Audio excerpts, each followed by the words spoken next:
Preparation तो बहुत सारी तरीके की है जो करनी है मिशन से पहले, बट अभी जो पहले स्टेप्स हैं वो हमारे टेस्ट मिशन जो हैं वो सक्सेसफुली हमें एग्जीक्यूट करने हैं, और जैसे ही वो टेस्ट मिशन होंगे तो हमें जो उनसे सीखने को मिलेगा वो हम आगे वाली डिजाइन में उनको एम्प्लॉय करके अपने जो फाइनल मिशन है उनको और रिलायबल और सेफ बना सकते हैं।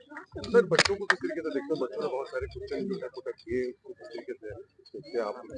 मुझे लगता है बच्चे बहुत ही एक्साइटेड हैं, स्पेशली मेरे मिशन के आने के बाद से जितना भी मेरा इंटरेक्शन हुआ है, जहाँ भी मैं गया हूँ, बहुत एक्साइटेड हैं और बहुत इंटेलिजेंट सवाल पूछते हैं। और ये क्यूरियोसिटी जो है इसको बना के रखना है, क्योंकि हमें जो काम करना है आगे अपने देश के लिए, जो स्पेस स्टेशन और लैंडिंग ऑन मून पे जाने की हम बात कर रहे हैं, तो ये बच्चे हमारे लिए बहुत इंपॉर्टेंट रिसोर्स भी हैं, तो उन्हीं को ये इनेबल करना है। बहुत खुश हूँ मैं ये देख के कि इतनी एक्साइटमेंट है, इतनी क्यूरियोसिटी है, और इतने केपेबल बच्चे हैं कि जो समझते हैं ये सारी चीज़ें कि हमें जिस डायरेक्शन में हम जा रहे हैं तो इनकी ज़रूरत पड़ेगी, और यही लोग हैं जो इनेबल करेंगे हमारे आने वाले मिशन। क्या मैसेज देंगे इन बच्चों को जिन्होंने जो सारी चीज़ों को देखा, जो कुछ क्या रखेंगे? वैसे तो बहुत सारी चीज़ें हैं जो मैं इनसे बात करता हूँ और उनको बताता भी हूँ, बट अगर मैं सिर्फ एक मैसेज जो उनको बताना चाहूँ तो वो ये है कि जो भी हम लक्ष्य निर्धारित कर रहे हैं हमारे देश के लिए, अगर स्पेस के क्षेत्र में बोलें तो गगनयान मिशन, भारतीय अंतरिक्ष स्टेशन, या फिर लैंडिंग मून पे जाने की हम बात करते हैं, तो ये करने वाले जो हैं वो यही बच्चे हैं। तो इनको ये बिलीव करना है, ये मानना है कि ये मेरी ज़िम्मेदारी है, ये मेरा काम है, और तब मुझे लगता है कि बहुत बड़े लेवल पे हम चेंज देखेंगे, और मुझे पूरा भरोसा है कि ऐसा होगा भी। सर 2042 में भारत कहाँ तक पहुंचेगा आपकी नज़र में सर? 2042 क्यों पूछा आपने? 47 2047 में ऑलरेडी हमने बोला है विकसित भारत 2047 का जो हमारा ड्रीम है। तो बहुत एक्साइटमेंट देखने को मिल रहा है मुझे, और बहुत अवेयरनेस जिसे कहता हूँ कि वो बढ़ाने की कोशिश भी की जा रही है हर तरफ से, सरकार की तरफ से भी, और बहुत सारे लोग भी जुड़े हुए हैं इसमें काम करने के लिए। तो मुझे लगता है अगर हम मेहनत करेंगे और इंटेंट भी हमारा ठीक होगा तो हमें किसी डेट की ज़रूरत नहीं है। हमें लगता है, मुझे लगता है हम उससे पहले भी ये मुकाम हासिल कर सकते हैं, बट उसके लिए हम सबको ये मानना पड़ेगा कि हम ये पहला तो कर सकते हैं, और दूसरा करने वाले भी हम ही हैं, और कोई नहीं आएगा बाहर से करने के लिए। तो हर एक जो व्यक्ति है हमारे देश का, उसको ये भरोसा होना चाहिए, उसको ये मानना चाहिए कि एक तो ये होगा और ये करने वाला भी मैं हूँ।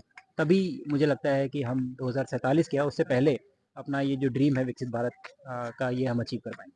राकेश राकेश शर्मा जी के बाद में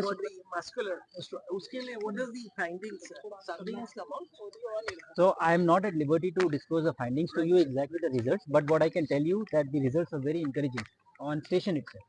And we have received all the experiments have come back to us in batches. Some have come earlier, some have come later, depending on what the delivery schedule was. They are already with the researchers, the data is there, and very soon you will start seeing the papers that are going to come out on this. But like I said, the results are very encouraging, and that is really good for us. But what is even more important is that we have understood the way experiments have to be enabled in space. Because once we have that capability to do science in space for ourselves, I think that will open up the doors of research for all the researchers in the country. So that is what we are using that to make it for our own space station. And so what about the time zone? When we talk about the countries in America and all, they have different time zones. So how different the space, time zone when you're entering? There can be no time zone in space because you're essentially crossing all the time zones in 90 minutes. Yeah. So there can be no time zone, but yes, there has to be a sense of time. So GMT is followed on station, and you work according to a timetable, and there is you cannot base your daily cycle, circadian rhythm on the natural light, because it is not going to work for you. So we follow GMT there on the The first US astronaut came to India in 1969. He came to Bombay. American astronaut. Uh-huh. So, did you meet in NASA all these people? A lot of them. When you are moving around in the Johnson Space Center in Houston, that is the place where all these missions have happened. So it has a lot of history. Every corridor has history, every wall has history. And so you meet these people, you learn from them, and you get inspired of what these people have done. I got launched from Pad 39 Alpha, from where Neil Armstrong was launched. Yes. So everything is so rich in history in that place that you get to learn from not just the people who are there, but also everything around you. And I think it was a very enriching experience.